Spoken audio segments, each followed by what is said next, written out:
தமிழகத்தின் பல்வேறு பகுதிகளிலும் கழக வேட்பாளர்கள் நிர்வாகிகளுடன் சென்று பொதுமக்களிடம் வாக்கு சேகரிக்கும் பணியில் ஈடுபட்டு வருகின்றனர். திருநெல்வேலி நாடாளுமன்ற தொகுதி கழக வேட்பாளர் திரு ஞான அருள்மணி மேலப்பாளையத்தில் உள்ள பல்வேறு மசூதிகளில் தொழுகை முடிந்து வந்த இஸ்லாமியர்களிடம் வாக்கு சேகரித்தார். அவருடன் கழக அமைப்புச் செயலாளரும் மண்டல பொறுப்பாளருமான திரு ஆர்.பி. ஆதித்தன், நெல்லை மாநகர் மாவட்ட கழக செயலாளர் திரு கல்லூர் வேலாயுதம், நெல்லை புறநகர் தெற்கு மாவட்ட கழக செயலாளர் திரு சொக்கலிங்கம் உள்ளிட்ட கழக நிர்வாகிகள் கலந்து கொண்டனர்.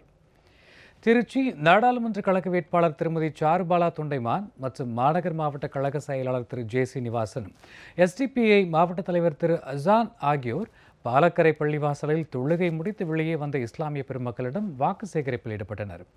இதில் மாவட்ட கழக நிர்வாகிகள் திரளானோர் கலந்து கொண்டனர்.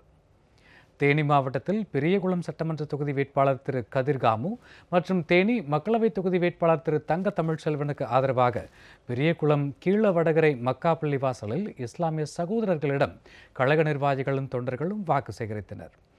மதுரையில் கழக வேட்பாளர் திரு டேவிட் அண்ணாதுரைக்கு ஆதரவாக மாவட்ட பொதுச் செயலாளர் திரு ஜியாவுதீன் தலைமையில் எஸ்டிபிஐ கட்சியினர் மற்றும் கழக நிர்வாகிகள் தொண்டர்கள் வாக்கு சேகரிப்பில் ஈடுபட்டனர்.